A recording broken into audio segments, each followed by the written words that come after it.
Hello again and welcome to HealthWise, the TV show. I'm your host, Ralph Hipp, and our program this Friday helps all of you deal with those severely debilitating problems if you have sleep apnea. And our resident expert on that is Mike Conlon of Jayhawk Pharmacy and Patient Supply, along with his daughter Paige, who's busily working on summertime travel issues, summertime travel with sleep apnea, and the product's available for you if you use your CPAP very easily. And we're going to have a little revelation on the show in just a few more minutes as I welcome Mike Ralph, Conlon as always, thank you. Good to have pleasure. you here. Well, summertime travel, I think I'll just admit right at the beginning, this right here, my friends, this is my CPAP machine. I have severe sleep apnea, and I've used this for a little over a year now. So I brought it on the show. This is actually what I use, and Paige Conlon was able to get me this very comfortable mask.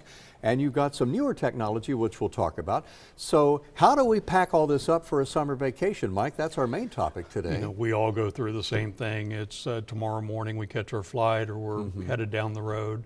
Do we have everything? You have your checklists, things like that. Oftentimes you'll wear your device the night before, and then you'll get up in the morning somewhat in a panic, in a rush, and then did you take everything? Do you have everything packed? So we always say pack right and pack tight. So know what you need to take. Checklists are available. We have them available if folks want to stop by. Right. But quite simply, you know, use an example. When you get a new mask, there's no reason to dispose of that old mask or hose or water chamber. You can pack those away for your ready bag, so that then all you have to do is pack the bulk, the bigger part, the blower, if you will, of your CPAP machine. Right. And then you have your checklist fulfilled. Simple things like an extension cord. You don't really think about that unless you're traveling on a ship and the plug is across the room. So yeah. We've had that happen, or when I carry my friend here, when you're in the hotel room, okay, here's the bed, where are the outlets? Or it's behind underneath the lamps. So you have to figure out where to plug it in. And you typically sleep on the left and it's only on the right. So it's just one more thing to bother you on your trip. I would add one thing, Mike, in terms of when you get on an airplane, if you're flying somewhere for summer vacation and you have just that limit of carry-on, a CPAP machine, in its case, does not count against you on your carry-on luggage. That is correct. That's a medical device that you need, and you carry that right, plus your carry-on. And oftentimes we'll just suggest people go ahead and put your medication in there too. You know, set yourself up with a MediSet, with a planner, daily planner, and that way you have everything you really need for your health. If for some reason your luggage is delayed in some fashion. Well, Mike, as I mentioned, I got this a little over a year ago, and are there already some that are much smaller than this? Is this kind of an older model that's now would be considered bulky? That is considered the standard. Now, with technology, everything gets smaller and smaller. You and I remember a bag phone back when we were younger. Oh, sure. And now, you know, the technology has moved towards two different devices that are yet smaller. I liken them to a small loaf of bread that you might get at a steakhouse.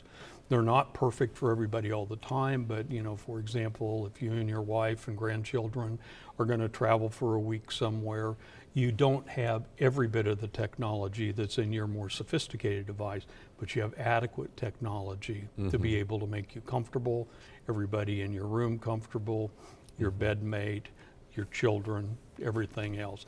Plus, we're here to prevent disease. You know, we talked earlier about heart health, brain health, lung health. So you don't want to just put your sleep apnea on hold while you're traveling. Just because you're traveling somewhere. Just because you're traveling. Dr. Sethi on our stroke program just last week said sleep apnea is one of the crucial things you should take care of to lower your risk of strokes later on.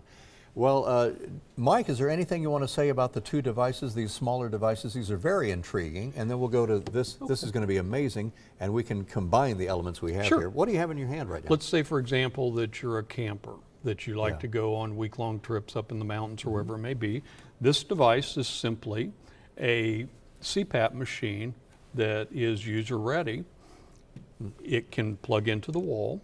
It provides all the temperatures and the pressures that you need.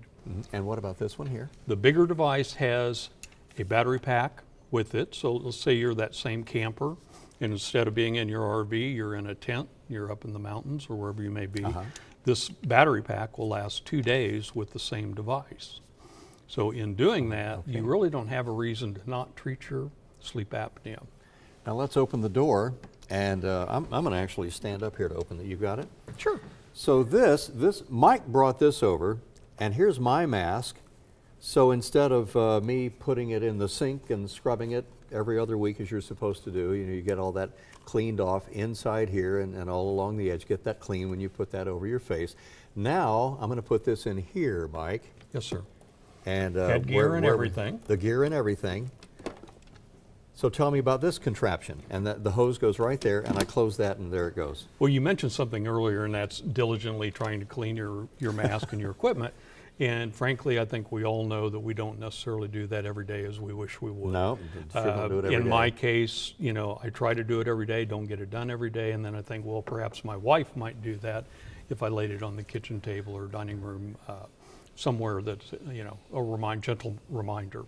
Yeah. And that doesn't really work most times, we all know that. So this device called a SoClean, I think, is something that is absolutely remarkable. You still want to clean your mask. You don't have to be quite as diligent. You want to go ahead and soap and water, get all of the... Still do that. I don't taste any of the detergent when I... No, and it's actually not a detergent, it's ozone. It's ozone in this one. So you right put in there. everything in here, turn on the machine for a 7-minute cycle. It sterilizes to 99.9% purity. Fantastic. All right. Well, folks, Mike, thank you for the lesson for me being a patient and probably you at home. Jayhawk Pharmacy and Patient Supplies right near 6th and McVicker. Yes, sir. On the way to Hummer Sports Park. I'm definitely going to check this out, and maybe you would like to as well. That's called the SoClean. And you can also reach Mike and Paige Conlon at 235-9700 to find out more about sleep apnea and the new treatments for it, jayhawkpharmacy.com. And Michael, thank you as always. Thank you, Ralph. All right, I good to have appreciate you it. here. Well, don't forget about those senior suppers. They're on the second Monday of every month from March through November. You're invited at 5:15 p.m. those Mondays, and a speaker on a topic of interest. Just call 354-5225 to make your reservation. Well, time now for our HealthWise TV exercise segment. Get you up and moving this morning. We have some fun, invigorating, low-impact exercises. And check with your doctor before you start this or any exercise program.